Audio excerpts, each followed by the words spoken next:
Order! Order! You are an incorrigible delinquent at times. Behave yourself, man!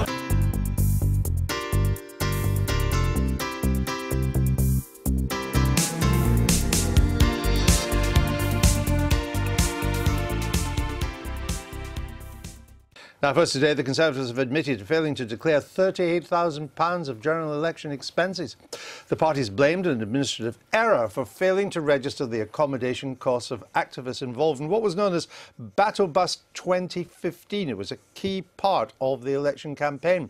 The admission follows an investigation by Channel 4 News. Their political correspondent, Michael Crick, joins me now. Michael, welcome to the programme. You've been on this story for quite some time.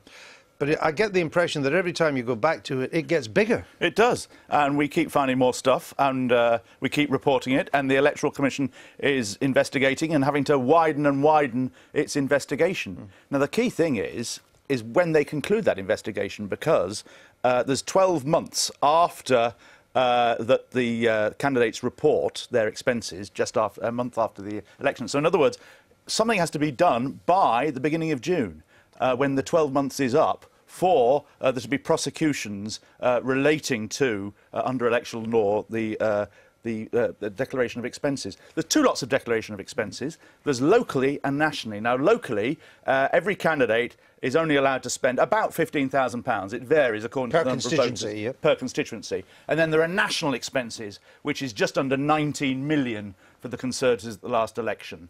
And what we found is that there's all sorts of campaigning being going on involving these battle buses, where quite clearly they were taking activists to these constituencies, putting them up overnight in hotels, and they were going out and supporting the local individual candidates.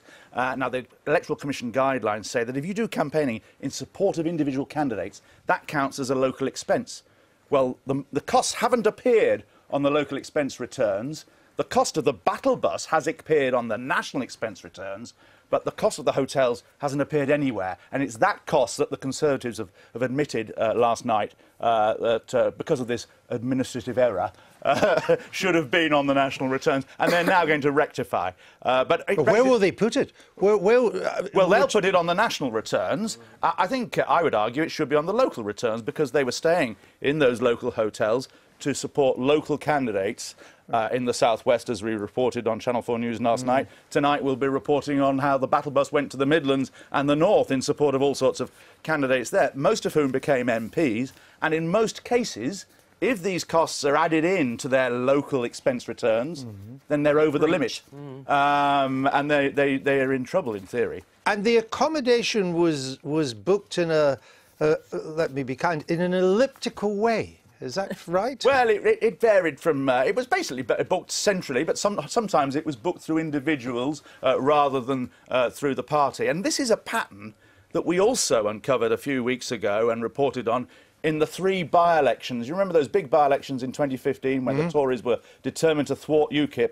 And it happened in a really big way also in the South Thanet constituency, where the Tories were determined to beat, and did so, Nigel Farage at the last election. So it's all sorts of expenses, basically, that the Conservatives either claim should be national expenses, or they haven't put on any expense returns at all, which we would argue should be attributed to their local candidates. It's pretty hard not to, I would have thought. If you turn up to help a local candidate, it's not like you're helping, say, a party political broadcast for the nation. I assume that would go on the national ledger.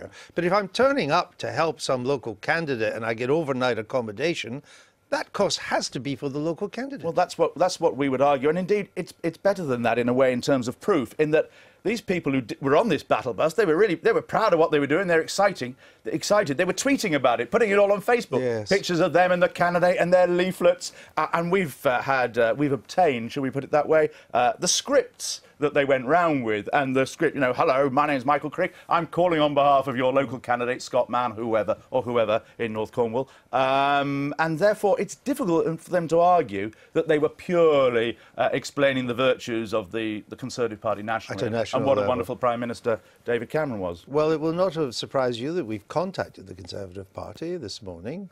We couldn't get someone to come on, but this is what they told us. CCHQ, I guess that's Conservative Central Office Headquarters, campaigned across the country for the return of a Conservative government. That's not really a surprise. Such campaigning would be part of the national return, not local return, as the Electoral Commission has said. As is apparent from our national return, the party declared expenditure related to our CCHQ organised battle bus. However, due to an administrative error, it omitted to declare the accommodation costs of using the vehicles. I think it was the people that got the accommodation, not the vehicle. Anyway, this is something they say we've already brought to the attention of the Electoral Commission in order to amend the return.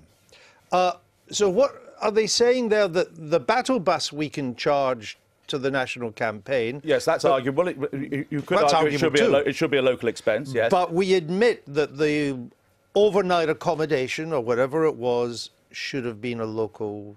Yes, and they say that was an administrative error. No, they say that they argue that should have been a national expense as well. We would say, no, hang on a moment, you stayed in that hotel in order to fight in that seat, and that hotel in fight. So they're still trying to put it on the national ledger? They're still trying to put it on the national ledger. Now, on the national ledger, they were £3.5 million under the limit, so they got a lot of leeway there.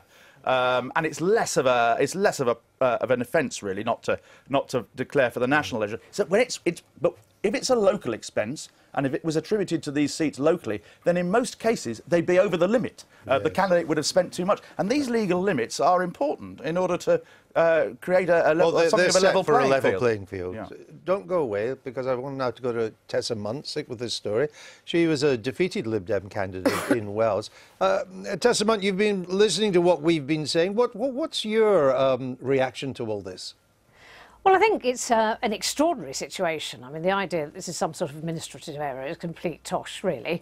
I know that the constituents in my area were completely sort of foxed by the fact that they'd had, squillions of leaflets come through their door. I mean, my agent tells me that he thought that probably something like, I don't know, £250,000 worth of paper was delivered through doors. And actually, all of those leaflets referred to the fact that this was a campaign that was all about 23 seats, of which mine was one. And, 23 seats does not make a national campaign. We've got photographs of people being briefed. There were people who didn't know what my successor's name was. They couldn't pronounce his name properly, but they were knocking on doors, giving out local leaflets and campaigning on a local level. So I think clearly what's happened is that we've got local election, local campaigning, which is being masked as national campaigning, and it's just utter rubbish. Do you feel cheated? I beg your pardon? Do you feel cheated? Do I feel cheated? No, but I think my constituents should feel cheated because actually, what we have in this country, we've been watching the American elections, haven't we? And what we have to make sure we don't get is some sort of, ludicrous money buying votes, and that's clearly what's happened in this situation. And it's absolutely ludicrous. And when you look at my election returns, all of the spending is accounted for. We're very clear and very transparent about the way we've actually done everything. You can see every single leaflet I produced and the invoice from the printer, and exactly all of the information is there. And it seems that this is not the way that the other party has chosen to fight its election campaign. All right, Tessa Munt, thanks for joining us this morning. Mike Crick, finally just come back to you. Is the question now whether the Electoral Commission allows them to put this accommodation as spending onto the national ledger, or forces them to account for it in constituency spending, in which case they'll be over the limit? Well, I don't know entirely. I mean, they will be allowed to put it on they're trying to put it on the national ledger. But the Electoral Commission is investigating all of this at the moment. They're investigating what we've reported up till now and investigating what we said last night. And it's not clear whether this admission by the Tories results from that investigation, whether they've basically been forced to say that by the Electoral Commission. But the Electoral Commission, the impression we get is that they're actually being quite hardline. I mean, they have a reputation for being a rather feeble body. Whereas on this one, I think they do realise that something has gone wrong here. Now, the question is whether they will recommend to the police before the June deadline that there should be prosecutions, or the alternative would be to allow, under the law, a 12-month extension for further investigations. Whether they go that far, or whether alternatively they say, look, there clearly was misinterpretation of the rules here, or wrongdoing, or whatever, and that the rules need tightening up, and they may simply go down that avenue instead. More on Channel 4 News tonight. Indeed. Excellent. We'll be tuning in. And they say investigative journalism is dead. It isn't. They Not are on this wrong. programme. Michael Crick, thank you very much. I've been